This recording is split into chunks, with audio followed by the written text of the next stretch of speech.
Aloha! Welcome back to the Anxiety Coaches Podcast. I'm your host and coach, Gina Ryan, and I'm so happy to be with you again today as we consider the many ways to bring your mind and body back to its natural peace and calm. In today's episode, I wanted to offer 6 tips for that dizzy, unbalanced, and lightheaded anxiety feeling that you get, or the symptoms that you get. I hope these will be helpful for you. It comes up a lot. This dizzy, unbalanced, and lightheaded feeling from anxiety can be very off-putting. So if you've ever encountered these feelings or sensations, you know how easy it can be to jump to the conclusion that there is really something wrong with you and that you need immediate attention. Now, of course, you may need to go and let your doctor know about these things at your next visit, and you want to keep track of it if it's something that it keeps coming and going. Obviously, we want to touch in with our medical provider and let them know. But what happens to the anxious person is we jump right to a conclusion that there's something dreadfully wrong with us right now and we need immediate attention. And what does that do? Of course, that fuels the already overstimulated fight or flight system. And now those feelings intensify. We have thrown more logs on that fire. And what is this? And what are we going to do about it? If you are feeling this and you know that you've jumped to the conclusion and gotten scared, what we do is we really reignite the amygdala and those stress hormones get roaring. So what is this about and what are we going to do about it? Breathing, normally or naturally, is oxygen coming in, right? And carbon dioxide going out. And this is how balance is maintained, okay, in our body, because we have certain levels of oxygen and certain levels of carbon dioxide that we need to keep balanced in our body. And we do that through breathing. And because when those things are off, that's when we can feel dizzy, unbalanced, and lightheaded, right? So when we're anxious, our breathing rate increases. So I always often ask people, or if I'm doing a video session with someone on the Zoom, I can see them and can often see that their breathing is not only shallow, but it's fast, right? Our breathing rate can increase, and it increases the amount of oxygen that we're taking in and the carbon dioxide going out. And so what happens is that our body is not using more oxygen, but it is expelling more carbon dioxide, and this causes respiratory alkalosis. And this change in the carbon dioxide blood concentration can cause all of those things we're talking about, the lightheadedness, the dizziness, the unbalanced feeling, tingling in your fingers and toes even, and even that clammy and sweaty feeling that you get, right? That's from too much oxygen. And when we're doing that and we put ourselves in this respiratory alkalosis, we have too much oxygen, our blood vessels constrict, and we experience the tingling. Because the blood is not reaching the extremities, right? Constriction, right? So it's pushing down and the blood's not going as far as it usually does. And boy, that is an awful feeling. Who wouldn't be afraid, right? So, but what happens when we're afraid? We keep ourselves in that cycle again. Anxious breathing rate increases, and it increases the oxygen in and the CO2 out. And there we go again. We're putting ourselves in that very uncomfortable ratio of oxygen and carbon dioxide.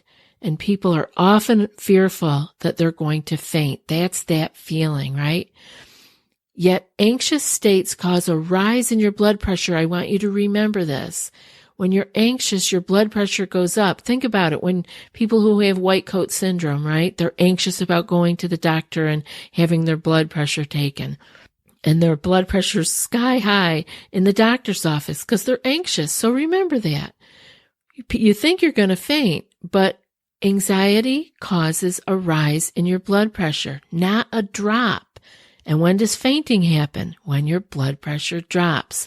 So this can be one more factoid that you can add to try to calm your amygdala down, okay? And other causes for this kind of dizzy, unbalanced, and lightheaded feeling can be the muscle tension. That can cause dizziness. Or the feeling of motion sickness, like you're rocking in a boat. And blood sugar drops, they can cause dizziness, lightheadedness. All of these are very uncomfortable, but none of them are things that you should be panicked about. And why? Because you can't deal with it well when you are panicked. You need to ground yourself again, pause, get your wise mind going again. Your prefrontal cortex needs to be getting some good blood flow so you can make wise decisions. We need that executive functioning on board, and we don't have that when we're panicked. So we want to keep ourselves as calm as possible. So what can we do? Like I said, what is this that's going on, and what is one to do about it? So here are the 6 ideas I have for you so that you can get yourself out of it or not go into it. Number 1, breathing deeper than the top third of your lungs. Now that's where most of us who have anxiety, when we're in a panic state, that's where you would be breathing, is in that upper third of your lungs. And so you want to be breathing with more of a Buddha belly breathing and slowing your exhalation down.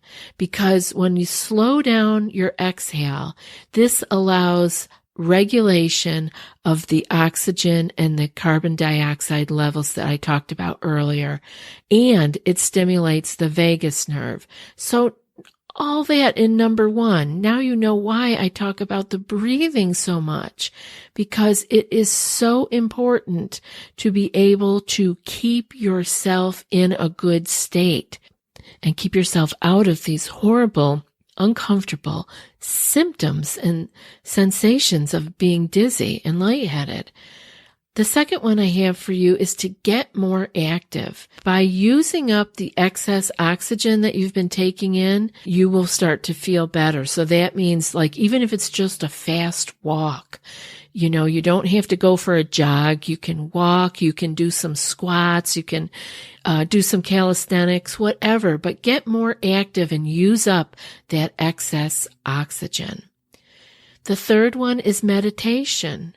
Of course, this should be part of your normal daily self-care, as with the breathing and the exercise. But I'm always bringing them back up again so that maybe you are missing 1 or 2 of these and can add it in.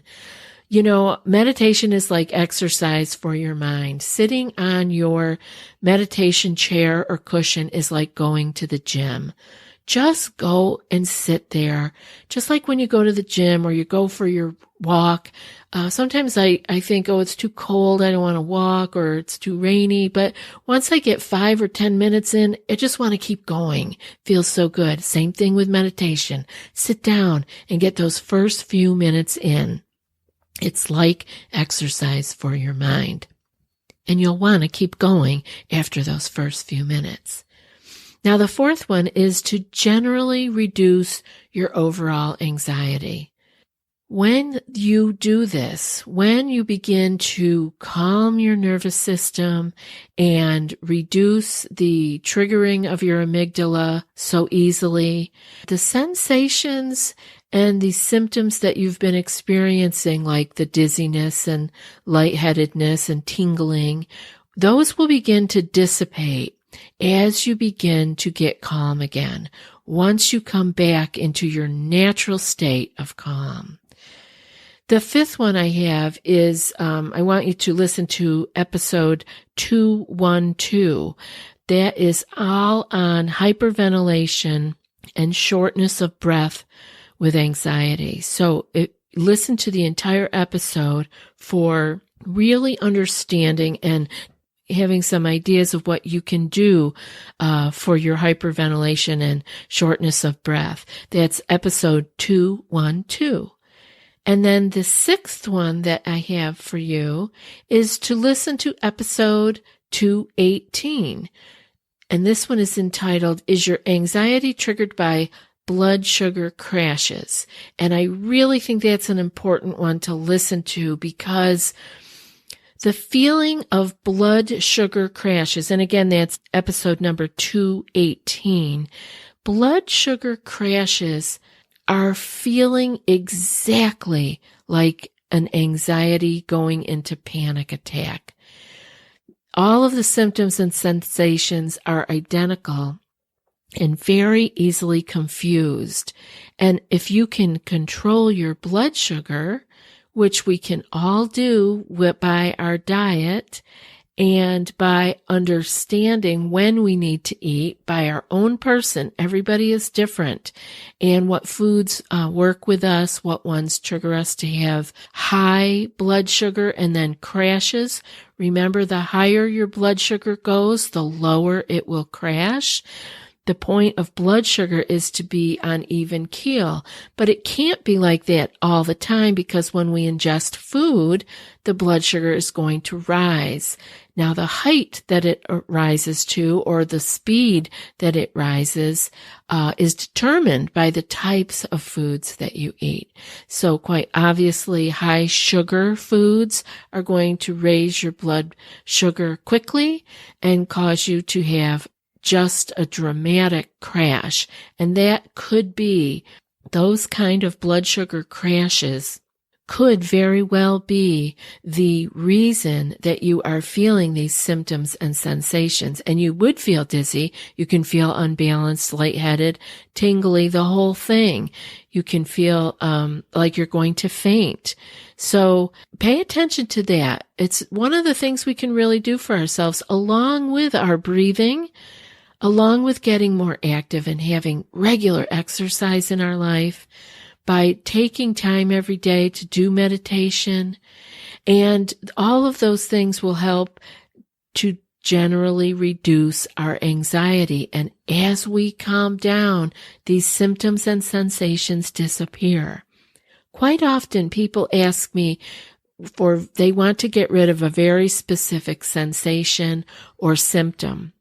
And the point of healing from anxiety panic is that you do the one thing: you calm the nervous system, and so many of these symptoms and sensations just fall away.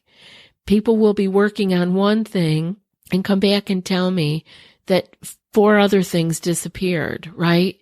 Because they're coming about from the same root. So when we can dig up that root, we can eliminate all of the struggle that we had been having with symptoms and sensations. So remember, as you're working on these things, a lot of other little maybe pains or intrusive thoughts or racing thoughts, you might be amazed how things fall away. Some people don't even notice until maybe we're talking and they go, oh my gosh, I don't even remember the last time I had an intrusive thought.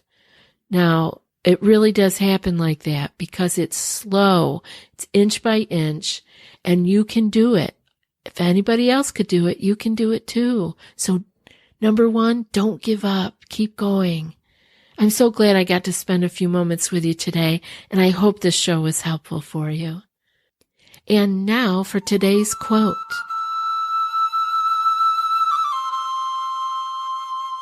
We either make ourselves miserable or we make ourselves strong. The amount of work is the same. And that's from Carlos Castaneda. I'll be back in a few more days with another podcast. Until then, be well and aloha.